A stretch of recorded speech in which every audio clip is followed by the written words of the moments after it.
Audio Jungle.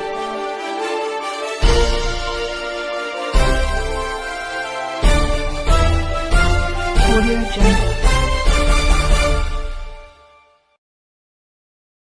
दोस्तों नमस्कार।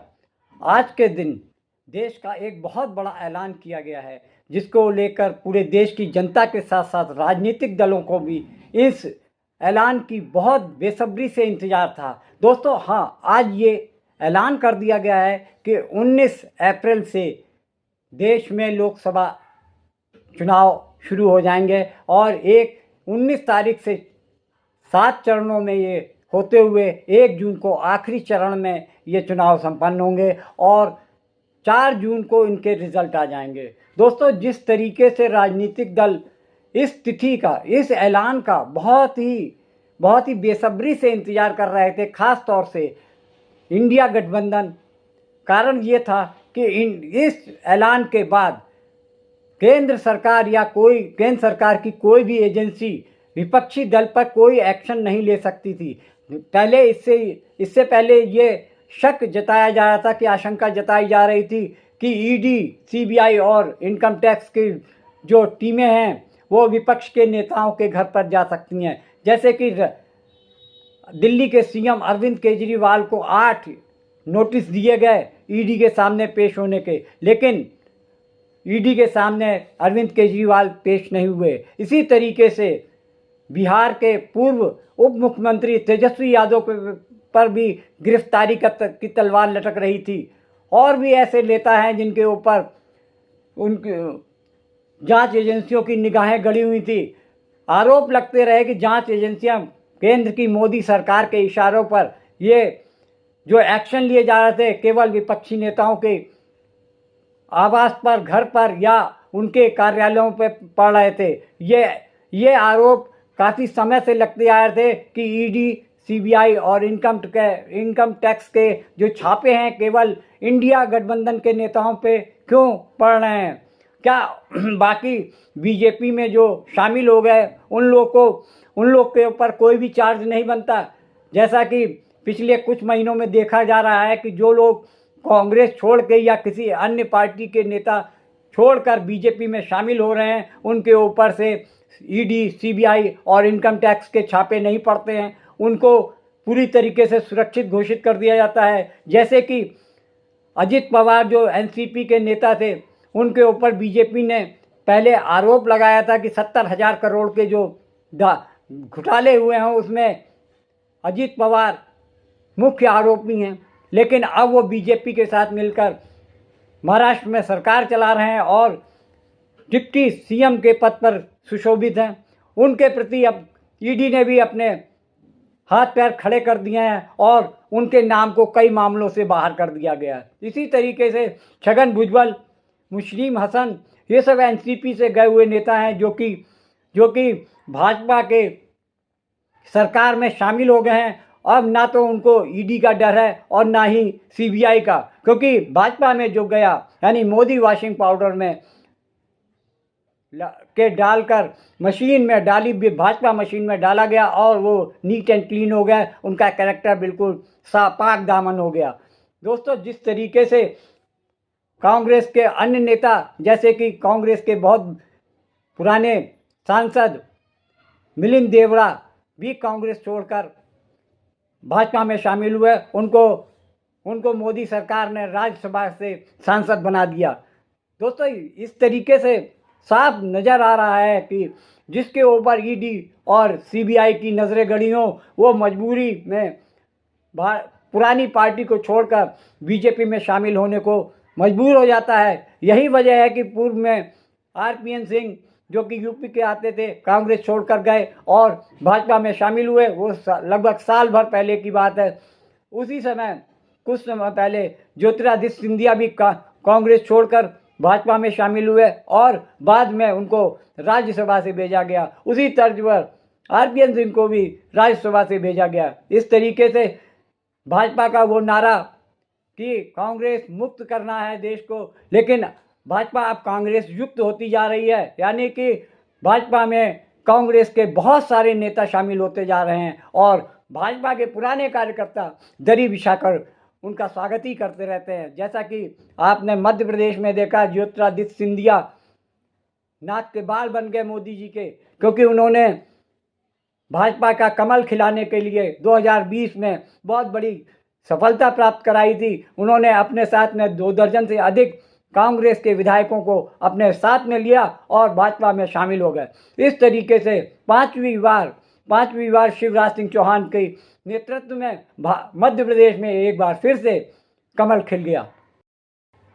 विपक्षी पार्टियों में जो चुनावी शेड्यूल ऐलान किया है चुनाव आयोग ने, उसके प्रति अपनी नाराज़गी जताते हुए ये कहा कि ये सब चीज़ें जो शेड्यूल बना है, आज में इतिहास में पहली बार इतना लंबा चुनावी शेड्यूल कभी नहीं बना।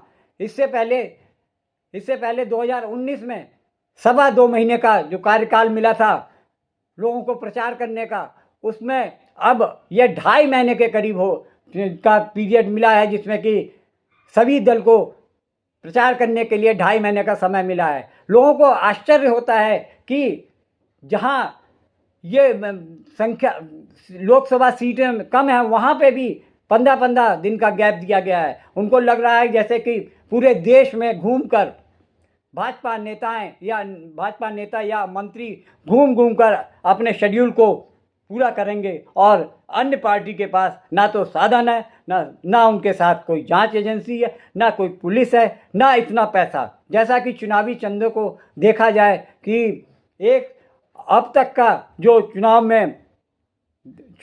चुनाव आयोग से मिली जानकारी के अनुसार भाजपा को 60 अरब 50 करोड़ से अधिक का चंदा मिला है। ये सोच लीजिए ये जानकारी कि 60 अरब रुपया कितना अरब होता है। और उनके मुकाबले में आज देखा जाए तो कांग्रेस और सारी पार्टियों को देखा जाए तो उनका कम से कम 30% ही चुनावी चंदा या अन्य सोर्सेज से जो चंदा मिला है वो आया है। इसको ये समझ में आता है कि जहां इफरात पैसा चंदे में लुटाया जा रहा है, जहां चुनावी प्रचार में अकूत राशि फेंकी जा रही है, तो उसके आगे विपक्ष तो बिल्कुल बौना है, जिसके पास ना तो पैसा है, ना संसाधन है और ना ही उनके पास इतने बड़ी पार्टी का कोई स्वरूप है, ना संगठन है। तो इस तरीके से ये लग रहा है कि चुनाव होने से पहले ही भाजपा विपक्षी दलों को बिल्कुल समूल नाश करने के मूड से उतर रही है। ये जानकारी आई है कि चुनाव प्रचार के लिए अब तक 50,000 करोड़ रुपए का बजट भाजपा ने रखा है। ये तो अभी आज तो चुनाव की घोषणा हुई है, उसके बाद आगे आने वाले 2-2.5 महीने तक देखिएगा ये लाखों करोड़ के बजट में चुनाव प्रचार की राशि का बजट बन जाएगा।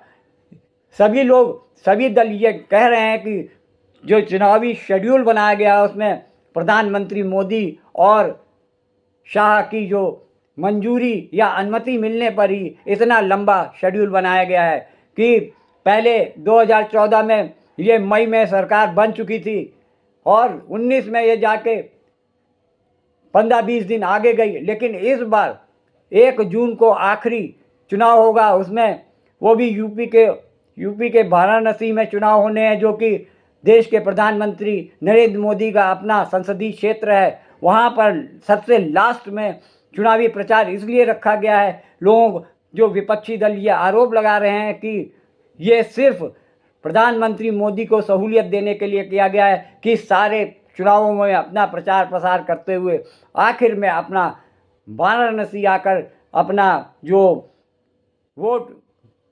पक्के वोट हैं उनको अपना यात्रा निकाल कर रथ यात्रा या चुनावी यात्रा या आखिरी चुनावी रैली करके वो मतदाताओं को रिझाने में सफल हो जाएंगे। चुनावी शेड्यूल के ऐलान के बाद टीवी शोज में इस पर डिबेट शुरू हो गई। एक टीवी शो के डिबेट में ये दिखाया गया कि एक पार्टी के प्रवक्ता जो कि सुप्रीम कोर्ट के माने जाने वकील भी हैं, वो अपनी पार्टी और एनडीए के बचाव में ये कहते हैं कि जो इलेक्टोरल बॉन्ड का जो बात चल रही है वो कोई स्कैम नहीं है।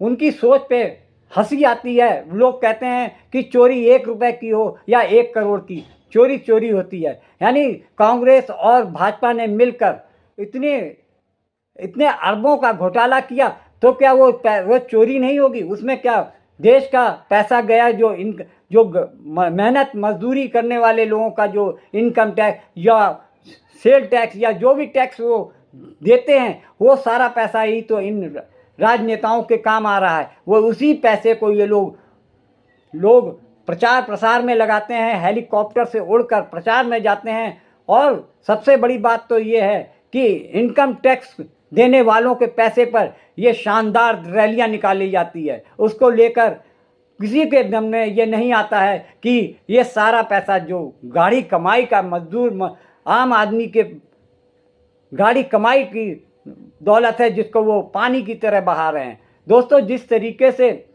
ये देखा गया है कि 95 लाख चुनाव आयुक्त ने इस एक एमपी के चुनाव में एक लक्ष्य रखा है कि इतना अधिक से अधिक आप इतना खर्च कर सकते हैं। लेकिन आपने कभी कल्पना की है कि देखा है कि इनके शानदार चुनाव प्रचार को देखते हुए कोई अंदाज लगा सकता है कि ये 95 लाख के अंदर हो रहा है? लेकिन चुनाव आयोग इस सब पर कोई भी नज़र नहीं रखता। उसकी निगाह सिर्फ विपक्षी नेताओं के ऊपर रहती है, ताकि वो एक्शन लेगा भी तो केवल इंडिया गठबंधन के नेताओं पर।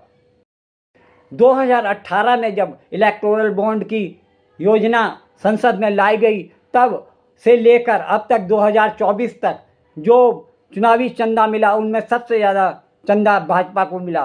दोस्तों, सबसे बड़ी बात तो ये है कि इतना सारा यानी 70% जो चंदा भाजपा को मिला, यानी 16,000 करोड़ रुपए का जो चंदा था, उसमें से लगभग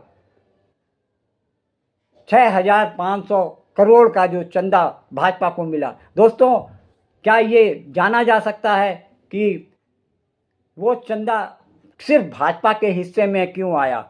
ये सोचने वाली बात है कि देश के जो उद्योगपति हैं, वो केवल उनमें से चुनिंदा उद्योगपतियों ने जो पैसा कंपनी सरकार को दिया चुनावी चंदे के रूप में, उसके बदले में सरकार ने उनको क्या दिया। और दिलचस्प बात यह है कि ऐसी कंपनियों ने भाजपा को इलेक्टोरल बॉन्ड के जरिए चंदा दिया जो बैंक का कर्जा लेकर डिफाल्टर हो गए और अपने आप को सेफ रखते हुए उस बैंक का कर्जा उतारने में सक्षम नहीं थे, लेकिन पार्टी को चंदा देने में वो सबसे आगे रहते थे। 200 करोड़ रुपए का चंदा भाजपा में आया। सबसे बड़ी जो चंदा का पैसा आया वो हैदराबाद का एक इंजीनियरिंग इंस्टीट्यूट है जो करीब 1300 करोड़ रुपए का चंदा देती है। दिलचस्प बात यह है कि चंदा देने के कुछ महीनों बाद ही उसको 14,000 करोड़ से अधिक का एक ठेका मिल जाता है, जिसको इसी तर्ज पे कई ऐसी कंपनियां हैं, जैसे कि कर्नाटक का एक लॉटरी किंग करके एक व्यवसायी है जो कि 966 करोड़ रुपए का चंदा भाजपा में देता है। इससे साफ जाहिर हो रहा है कि पहले सरकार के इशारे पर ईडी, सीबीआई और इनकम टैक्स की टीमें जाकर ऐसे व्यवसायियों को घरों पर अब उनके ऑफिसेस पे रेड डालते हैं और उसके बाद उनको ये इशारा किया जाता है कि आप पार्टी को चंदा दीजिए, और कुछ महीने बाद ही उनकी रिहाई हो जाती है। चंदा मिलते ही वो पाक दामन हो जाते हैं, उनके ऊपर कोई भी केस बाकी नहीं दिखता। तो इस तरीके से साफ होता जा रहा है कि ईडी, सीबीआई और इनकम टैक्स का जो बेजा इस्तेमाल भाजपा कर रही है, ऐसा आरोप देश की विपक्षी पार्टियां सरकार पर लगा रही हैं। दोस्तों, आज के वीडियो में इतना ही।